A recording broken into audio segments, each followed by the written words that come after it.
перед глазами, и вот эти два круга очень хорошо заметны. Я их сфотографировал, но фотография не сохранилась. Было бы хорошо вот сфотографировать это. Сфотографировать, да? Сфотографировать вот эти круги. И что интересно, был в 69-м, нет, 69, нет, не 69. Далхан Хожаев был то ли выпуск, нет, после аспирантуры это было. Музей нас направил в город для того, чтобы мы разобрали несколько башен жилых, которые взорвали НКВД, и собрали бытовой инвентарь. Мгм. Я, Музаев Магомед и Долхан поехали в Шатуевский район. Гухое был у нас,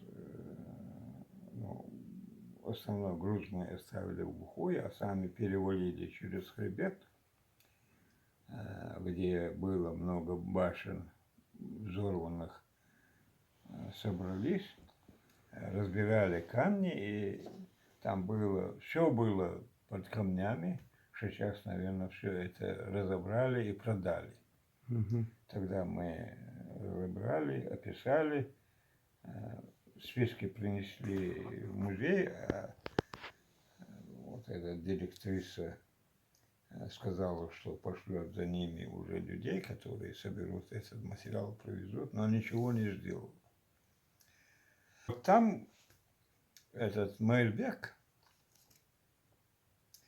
он отлично был животновод, у него было где-то 500 или 600 голов овец, но и, видимо, прослыл хорошим коневодом.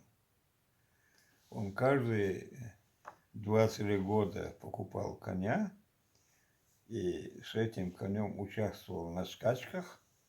Его конь обязательно побеждал, а он этот конь продавал, покупал другой.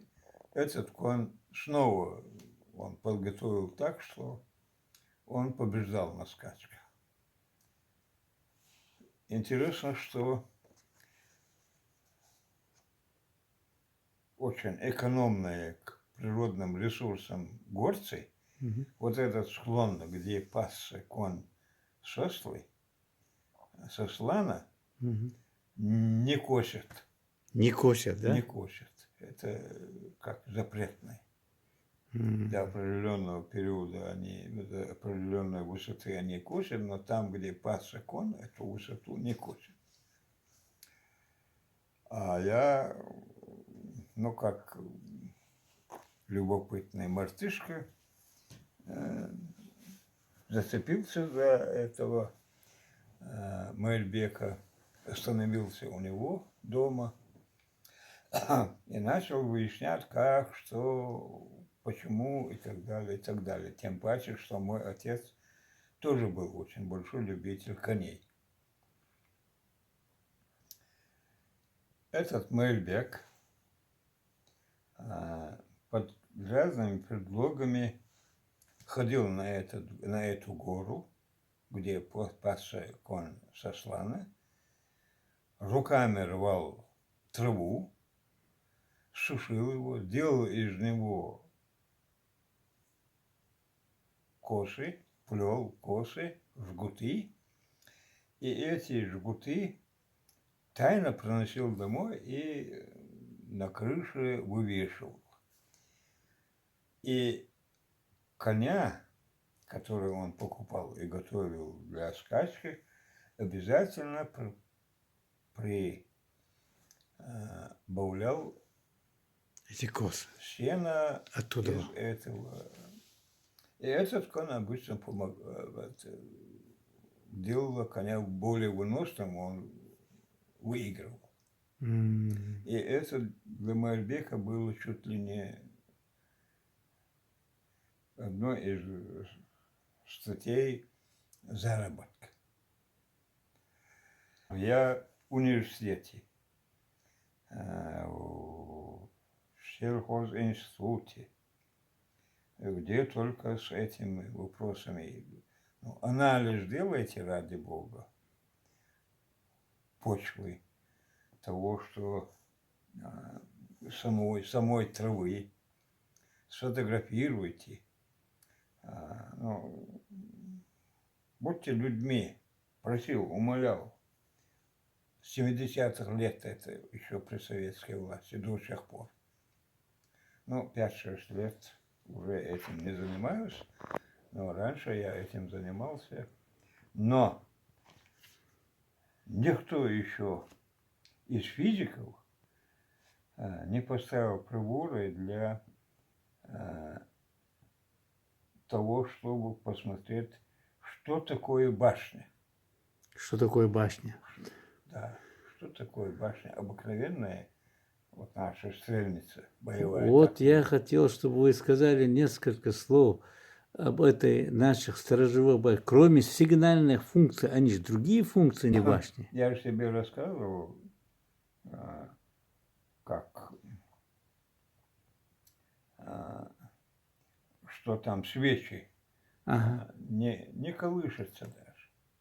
Свеча не колышется, да? Да, ну, везде дырки, то есть сейчас свечу поставил, всегда закрыто, да? Угу. Но он будет колыхаться, ветер его будет колыхать. Да, да, да. А там он ни туда, ни сюда, хотя везде, казалось бы, шили.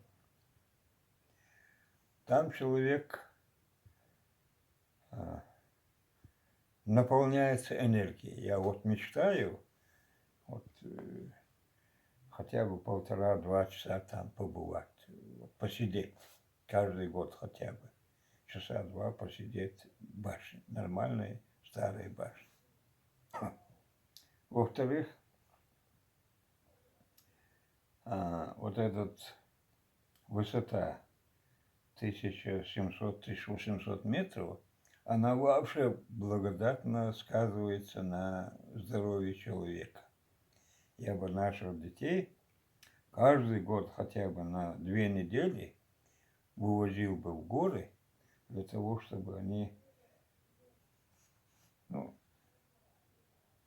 50-100 метров перед тем, как покушать, позавтракать, пообедать, поужинать, поднимались бы на 100 метров вверх, потом спускались бы вниз, а потом бы только сели, ну, помыл руки, ног, лицо, сели покушать. И так 3 раза, не так 3 раза, они ели бы и 4, и 5 раз в день. Вот, Саид Мамад, когда я в Хое говорил с одним стариком, он мне вот как раз вот говорил то, что вы сейчас говорите, и я вот своим ровесникам сказал вот про энергетическое вот влияние этих мест. Они меня выставили как сказочника. Ну, это легче всего. Легче всего, да? Это легче всего. А в действительности многие ученые знали об этом даже. Мы просто еще не знаем. Мы еще не хозяева этой территории. Мы не чувствуем себя хозяевами. И не умеем пользоваться. Мы не являемся хозяевами. Ага. Если бы мы чувствовали себя, да и мягко, что кто был? Мягко, ком верес. Вот было 2 человека, которые отвечали и за страну, и за народ.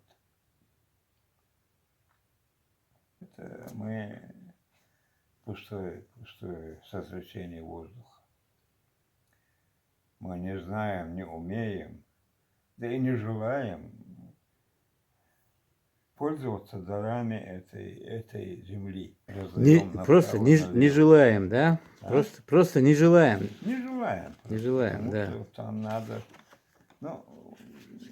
приложить психическую энергетику, так называемую, надо приложить. А зачем это приложить, когда... Вот фотография, сделанная на днях. Это проход под тем объектом, который мы называем Ноев ковчег, от него где-то 3 километра вниз в сторону Босхой, вот этот вход арочный. Камни вывалились, это черту видишь, и вот вывелся. Где-то вот эта ширина будет где-то, ну, 50 метров, может быть, может и больше. Что это за явление? Да.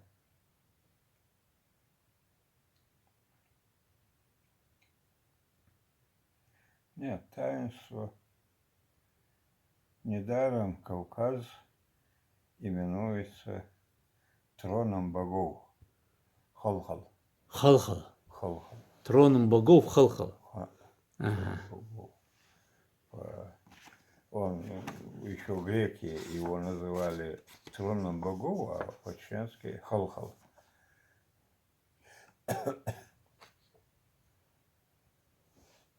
И вот посмотри на этот петроглиф.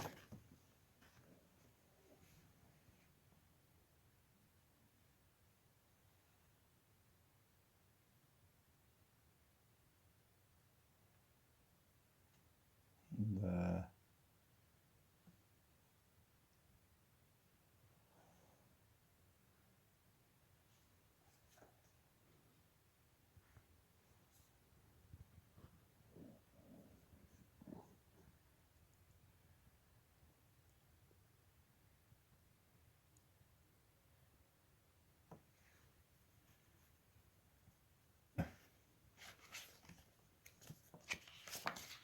Šaurma sandīna. Melks cēlons, Угу.